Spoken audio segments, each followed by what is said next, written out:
David? What are you doing? Oh, it's a salt circle. It protects me from the bad demons that are in this house.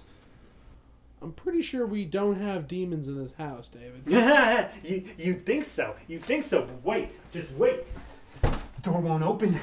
The house is keeping me here. The house is keeping me here. Try the deadbolt.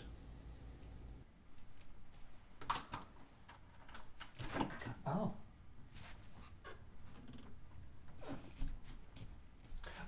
Okay, all right.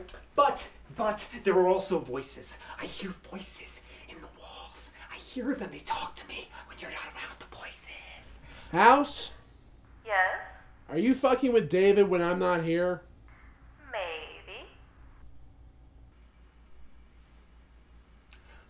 Okay. Well, it also gets really cold. Sit down. Fine.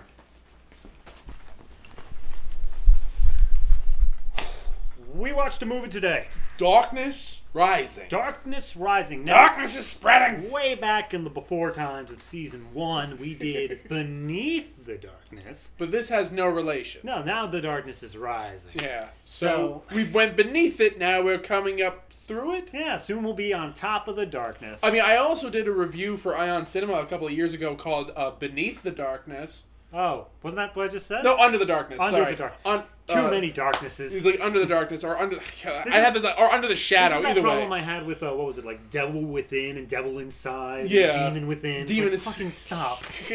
Demon Kiss. Like Anyway, it all blends together after a while. much like this movie. So Darkness Rising, viewer, Hun. I'm gonna level with you here. I want to give you a plot. It's what I do, but I don't know if I can. Right before turning on the camera, we had to discuss this at length again. I'm missing segments here. I don't know. It's just blank.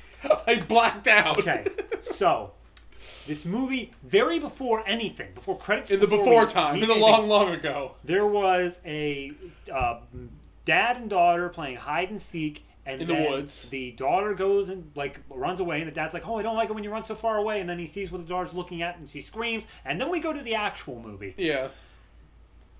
Don't wait up on that. Yeah. It doesn't do much. It comes back, but Not in a good way. yeah, not in a way that you're really gonna Okay. care that it's gonna whatever. So happens. we're introduced to Madison, our main girl, her boyfriend Jake, and Izzy, her best friend. They go to Madison's childhood home because it is going to be demolished tomorrow.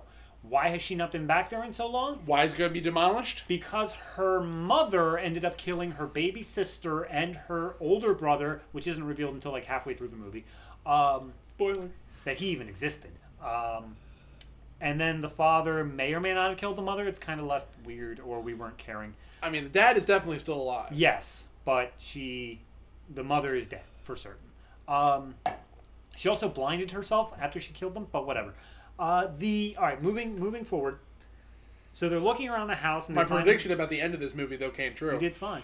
They find like some childhood toys and such like that of her, and she goes through like, "Oh, I remember this. This is Peter Panda. And we had a little nursery rhyme or whatever." But then things get spooky. Spoopy. It's all the spoopy. Izzy apparently has a drug problem. She tries to jack some pills from the house, but they stop her. I don't think she really has a drug problem. It's a drug solution. It's definitely she has an interest in the narcotics. Like they barely gloss over it, but Takes whatever. these 25-year-old, and we never even actually figure out what they are. I think they're like supposed to be like antidepressants or something. So I'll take as prescribed. But they flush the pills, and then They're not Quaaludes, hon. at one point, I'm going to use that phrase a lot because the stuff happened, but it might be not happening in a different order than what I say. At one point, Izzy reaches under the bed to try to find something, and she finds a key, a big old fat like Kingdom Hearts key, and She finds the Keyblade. pretty much, and it spits out a little bit of demon goo, just like mixed creepy stuff happening. Weird enough, in this movie, all the lights turn on. And that's the creepy part. Yeah. That the lights are now on. I love that, actually, because That's like the one time in this movie that this actually tries to be a little subversive when it comes to like I honestly and I've told Dave this before. I honestly try to look for the good in the movies as much as humanly possible. Oh yeah.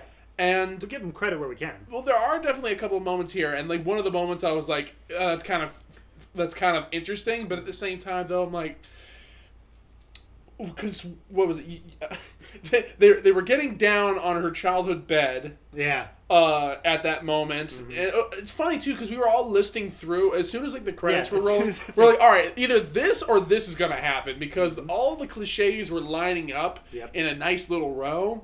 And so we were like taking bets with each other, just like, all right, so they're gonna fuck in this one. They're gonna try to fuck, but like, and we were right like pretty often. Now. Like I would say probably about 70% of the time we were right. Well, moving on, like I said, they were trying to fuck on their childhood bed. Lights come on, and they're like, oh man, things are so spooky. From there, no one did fuck though, so credits to you. From there, something fucking happened. After that, they go downstairs. No, there was something in between there. No. Because as soon as the lights come on, they both kind of... They went to the nursery, didn't they? Wasn't that the voicemail section? No, not yet. There's like, no, they run out. Okay. And actually, no, the voicemail... That happens before, doesn't it? No, that happens after that. That happens after? That happens after the dog. Okay, well, I'll say the dog part then. So they try... We have to work through this together. Shit is spooky. They're like, we should leave. They try to leave. They see that there is a dog outside that's like super angry and rabid at them. And the main girl's like, yo, that's my childhood dog. And like, that dog's dead. It's Shadow. That ain't your dog. That's my dog. That ain't your dog. That's my dog. You ain't your dog. That's my dog. So... Randy Jackson. You're the man now, dog. So they end up. I do give the movie credit. They spend like 5 minutes of them trying to escape and showing that no matter what they do, they can't escape. This dog. They end up like we can't get out. We gotta get out. We can't get out. We gotta get out. They stab this dog, but then the dog like as soon as they turn around, it comes back to life. So there's no getting past the dog. Yeah. And then when they're up on like the second floor of the building and they throw something out the window. Which makes me think the voicemail happened before, but whatever. They throw like we could be completely wrong. We don't know. They throw the phone out the window and they show there's like a cabin in the woods style force field where it's like it just hits something. They're like, okay, so we're like super trapped. Like we definitely can't. Yeah, they do the full like cabin in the woods rendition. I just wish that they did it like Cabin in the Woods where he like tried to like ride a motorcycle out, just leap out the window and just. His head just like disappears and he just falls down and squirts blood everywhere.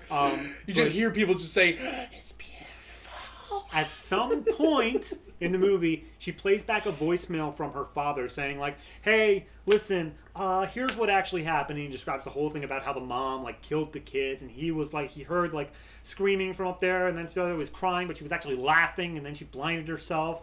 And it's like they made me see. They made me see. And then. She's so beautiful. She's playing this back for her friends. This manic, fucking, like, terrifying voice. She's like, "That's not what it was before. It was something else." Fucking Apple, fucking up my shit. Like, and you saw like this. Yeah, you saw the screen warp beforehand. And I'm like, okay, like. Actually, that section of the movie, I'm like, this is actually a little tense. Like, I kind of liked how they were doing it. It wasn't tense for me because it was all in flashback. Like, all the stuff was already what was happened. I was like, nothing's going to impact these characters. Well, it's true, but we didn't know the full details of what had happened at that point. People were just, like, referring to, like, oh, what happened to me? I guess, but between the two of us, we were sitting there like, this probably happened. Oh, yeah. This probably happened. So we didn't know, but we were like, we knew. Yeah, we were probably, I mean, this is a pretty simple genre exercise for the most part. So after that, they go down to the basement to try to escape. The dog's still there. The dog's still there. Like, the dog's at multiple points at the same time. Like, after they got, what was it, because they went out and they tried to fight the dog with the fire poker.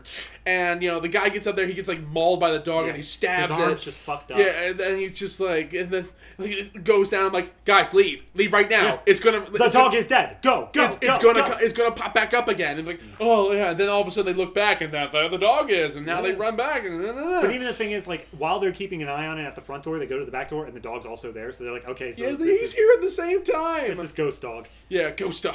But, Ghost Dog. New from NBC. So, they go down the basement. He ends up like cutting his hand on a nail, which is just kind of creepy, but it doesn't. He went down and just like the nail went right through his hand. It's just to have gore. It doesn't do anything in the story. I mean, like also it was very hard to see it. Yeah, but then it's revealed at some point that the wound from the dog wasn't actually there, and that everything is just kind of like mentally being played on them. It's not actually happening, and it's the house fucking with them. Because the dad also believed that the mom didn't do this on her own volition. The mom was being pushed by someone or something to kill the kids. So, I've honestly always had a problem with haunted house movies and stories like that. For the most part, like I love gothic horror, Edgar Allan Poe, like and all that jazz. But at the same time, I've always had a problem when people have haunted house stories where the haunted house is just fucking with your mind for no apparent reason. Yeah. Just because it wants to do it. I'm like, okay, malevolent spirits and whatnot, but what is the fucking point? They also have the point where Madison pulls out her phone and starts showing similar houses of, like, architectural builds and saying, like, all these people, like, killed their families and then killed themselves in this house. And then they did the same thing in this house. And I'm assuming they're pulling actually from history with that. I don't know. I didn't double check. But then they're just, like, the friend rightly points out, like, they build similar houses to the same plans all the time. Yeah. By law of probability here, you're gonna eventually have crimes occurring in similar houses. It would have been better if, because obviously, you know, the confines of the story have this house being basically locked up for the last 25 years. Right. And they never even clean up the crime scene and stuff like that. Like, one, still there. That would not probably happen. Two, if, let's say, for instance, that it did happen, it was locked up for a long time, do you really think that the people who own that property wouldn't have demolished that house before 25 years had fucking passed? If we just assume, like, here's the only way I can see that happening. If the house was completely paid off, which it seems like an old house, so it could be, and it by virtue of wills or whatever, it was put in Madison's name, as she was the only one to survive. And Madison... Well, the dad's still alive, too. Oh, that's right, the dad was. Yeah, so, like, you know... So the dad had the property rights, and The dad didn't sell it? Yeah. Like... He just kept it up? But it is being bulldozed tomorrow for some reason. Whatever. Point being, movie moves forward. Izzy gets separated from the group in the nursery where the kid was killed. She goes in there by herself. Yeah, because she's having, like, a fucking panic She attack. does the whole turnaround. Door slams. And then and this happens in so many horror movies. They have the nerve to say, "Izzy, open the door." Did it look like Izzy. Did it look like she fucking closed the door? Open the door. Do you think that she wouldn't open the door if she could? So when they open up the door, Izzy is no longer there.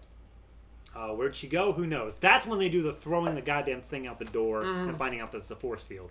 So hey, look at this. At some point, they go back downstairs, and they're like, all right, what the fuck do we do now? It's like, all right, well, I have an idea. What is it? Let's leave. Great idea.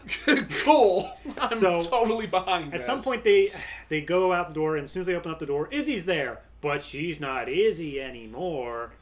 And she comes and, like, attacks Madison. Jake pulls her off of her, and they end up knocking out Izzy before she can do too much damage. And then they tie her up to a chair. They tie her up with a noose around her neck. I can't remember specifically what kind of knot that's called. So I think it's just a hangman's knot. Is it? Because it's tied to like. It's down around. It's tied. Yeah, it's tied down and it's tied around her arm. So like, the more you struggle, the more it chokes you. Called a good Saturday night. It's called BDSM.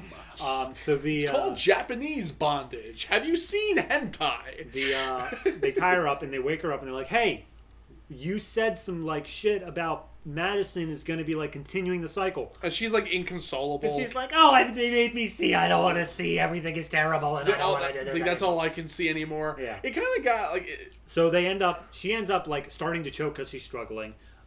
Jake ends up like cutting her free, and after a whole fucking like minute and a half of like, "Do something, Jake! Do something! Jake, do something! Jake, you gotta do something! Do something, Jake!" Shut the fuck up!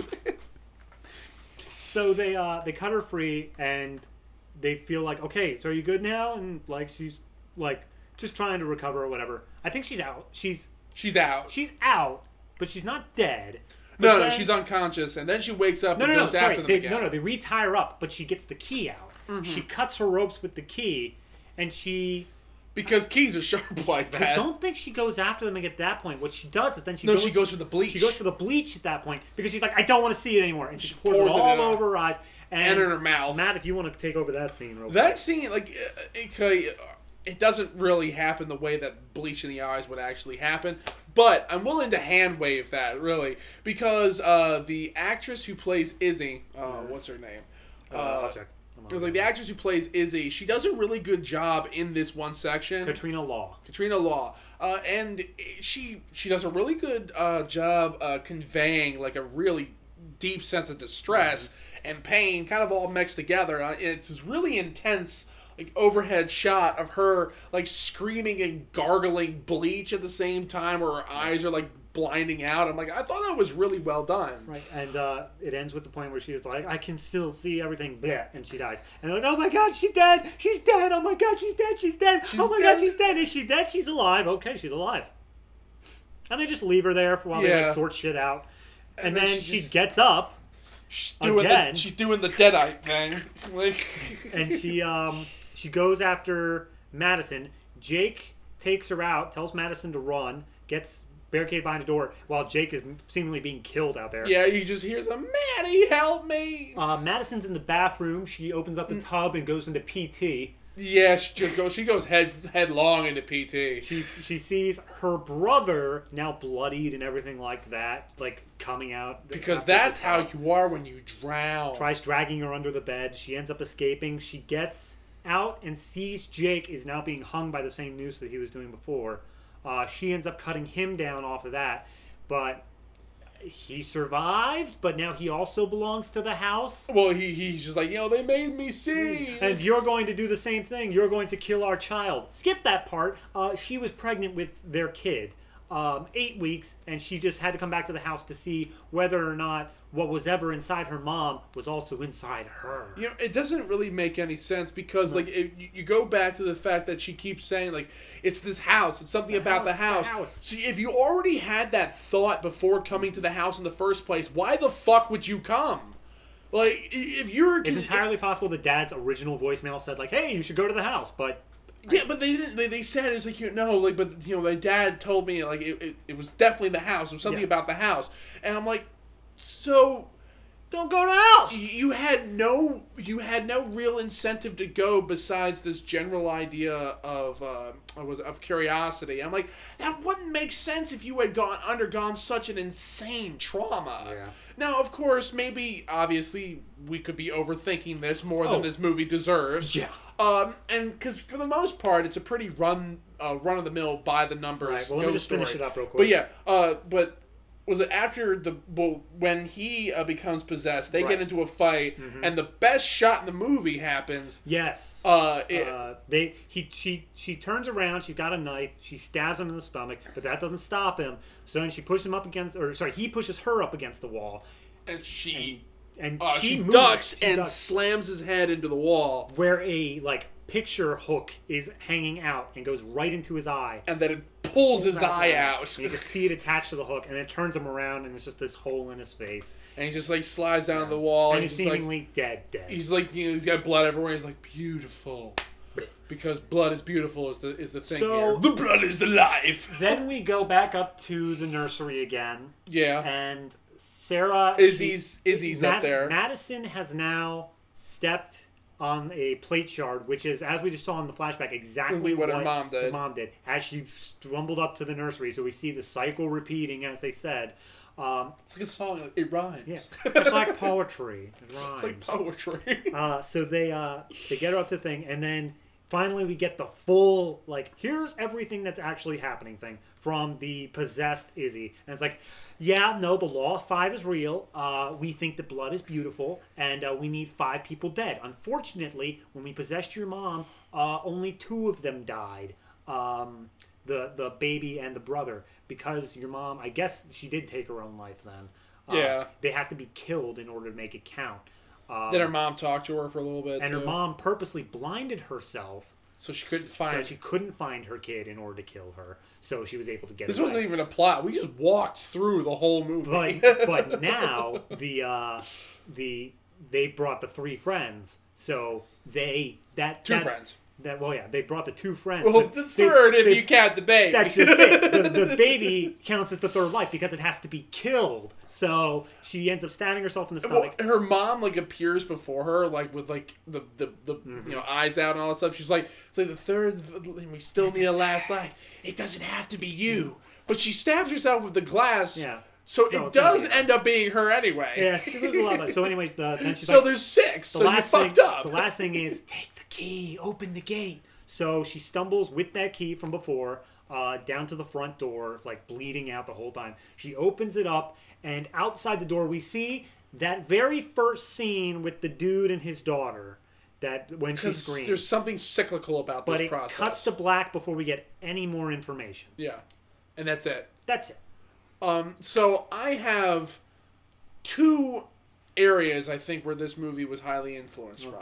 Of course, this is me completely by myself, so there's no guarantee that any of this is actually true to the filmmakers. The one thing that I constantly kept thinking through the movie, there's an H.P. Lovecraft story, and I have the title here because it's long. It's Through the Gates of the Silver Key, and it's his series of Randolph Carter. And it's this idea that this guy finds this ornate key, and he goes through this process to unlock a gate to Yog-Sothoth, who is, all knowledge. So one of the major themes in Lovecraft's work is people discovering secrets that they're not supposed to and going mad as a result. Right. So I see that happen. Yeah. They made me see, now I know everything. Yeah. That type of thing. When they describe the Law of 5 and supposedly what the demonic force is that's running this house is pure chaos, unfathomable by man. Yeah. So it sounds pretty Yog-Sothoth-y. Now, I don't have a problem with that whatsoever. I actually really love the Cthulhu mythos, even though, it has some problems. In Search of Lovecraft, everybody. Yeah. God damn it. But the, and also just to be on safe side, that book that I mentioned was not just written by Lovecraft. It was co-written with another guy. Yeah. But, the other inspiration, I think, now, again, this is me. Let me know if you get this idea. I felt like Hellraiser was an influence. Yeah, I mean, it's weird. But then again, Hellraiser itself was influenced by Lovecraft, too, so... It's weird because I definitely got the Hellraiser influence, but only in the sense that whenever they did that whole thing of, the beauty and the screams and all that, it was just okay, yeah, we get it. This is because it felt like the Cenobites. Yeah. And so, those were the 2 major influences I felt the whole movie. Now, in and of itself, that isn't a bad thing. No. I think that, again, I've said this a dozen times before when we've been going through the Hellraiser movies, that I think that the Hellraiser universe has a lot of potential, even though I never think that any of the films ever fulfilled that potential. Yeah. It's the same thing with the Cthulhu mythos, too, because, even though, I might like the mythos itself, there's a handful of Lovecraft stories that are just bad. Yeah. So, yeah, it went really long on the story, but... we pretty much just went through the problems of the movie. The biggest thing for me is... Another thing that we hinted on. It was competently shot, though. Well, the thing that we hinted on that we didn't really go back on was maybe it was performance, maybe it was directing, maybe it was actually written into the script. But dear God, did they repeat lines? Dear God, did they repeat lines? That's what half of the dialogue was. Dear God, did they repeat lines? Oh God! Oh God! Oh God! Oh God! Oh God! Oh God! Oh God! Oh God! Oh God! Oh God! Oh God! Oh man! Oh God! Oh God, man! Did they repeat lines? No, it was terrible. Every time that any I feel like in the tense moments they're like, all right, guys, just react how you would react.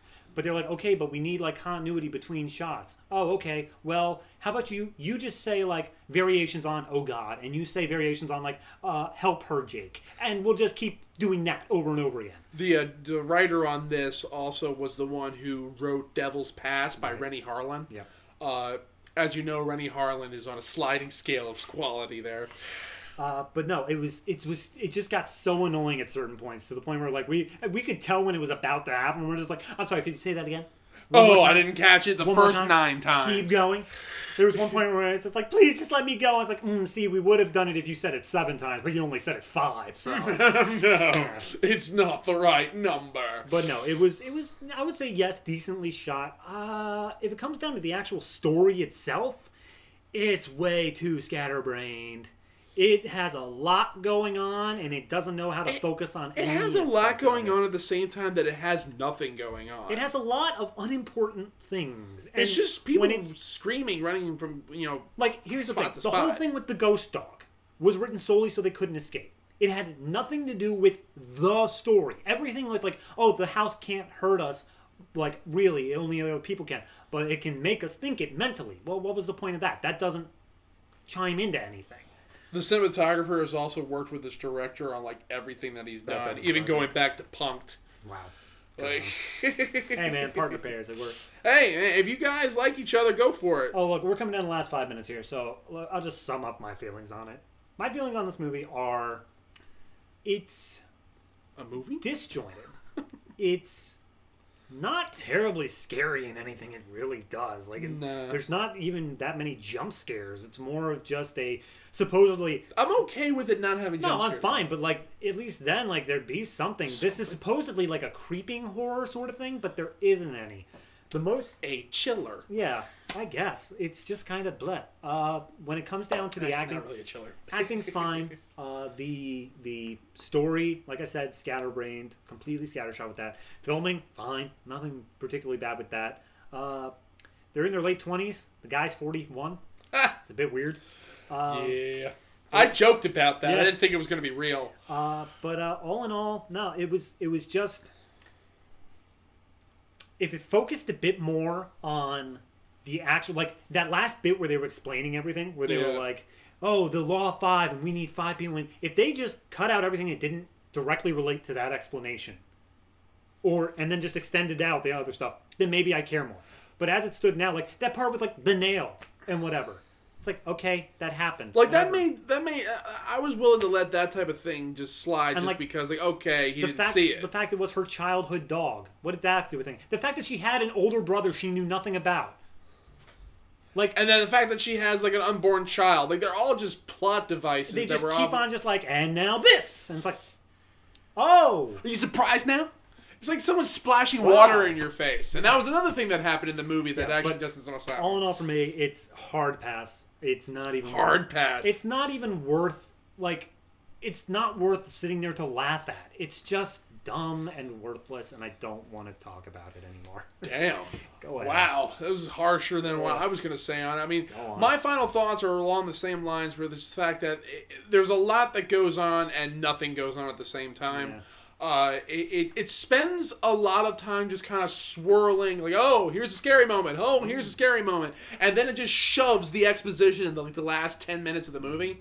Well, there was also that bit where, like, they're first exploring the house where they spend a solid 5 minutes just like, here's the characters. What job do you have? How are you related to the girl? And I was like, Izzy is just the character you just don't give a fuck. Yeah. Like, how do you like my new leather jacket? He's like, there's so much more to loot. I'm gonna go loot. I'm like, you're talking about your friend's childhood home, and you're thinking that she's being an asshole. Yeah. And again, I get that's the character bit, but at the same time, like, I didn't feel at all once connected to any of these characters, which in horror movies can be hard because they're just vehicles for the scares primarily. But even then, I didn't feel any type of connection to what the scares were going on, except for the bleach moment and the eye moment, because it was decent effects being pulled off. It didn't have anything to do with the actual scare. It was the effect. Yeah, and also the actors. I mean, you found a good cast to a point. I actually think the actress who played Madison was very ill cast. I don't think she was very appropriate. I think that there was a couple moments where she was worked, but like in the very beginning of the movie, I'm like, oh, what? What was that? Like, that was fucking awful. I'm sorry. I know you had lots of potential, but not here. And there, again, like, two guys sitting on a couch is a lot for us to say from this point of view. And I work in indie film. I know how it fucking sucks and how much you have to compromise and be able to get done to get a movie done. But it starts with a strong script. And you just didn't have that here. You just had this person moves to this room and say this a lot. And then everyone died at the end. I called that shit. I'm like, either everyone dies or the guy's going to survive. And no one died. Everyone died. So that was it. Yeah. There were characters that we didn't even know existed at that point that then died. Yeah. Yeah, so, exactly. Yeah, but all in all, those are our thoughts on Darkness Rising. Hey, David. Blood. I need blood. Beautiful. Beautiful blood. You know what? Blood is beautiful. It is the most precious gift you can give another human being. The gift of life. What? A decision to donate your blood could save a life, or even several if your blood is separated into its components. So that's why you should donate to your local blood bank today. Look, buddy, I just want you to kill 5 people. Kill 5 people and bring me their beautiful blood. No! Alright, fuck you then. I don't need this. I was born in y'all the fuck down. This house is keeping me here. God damn it!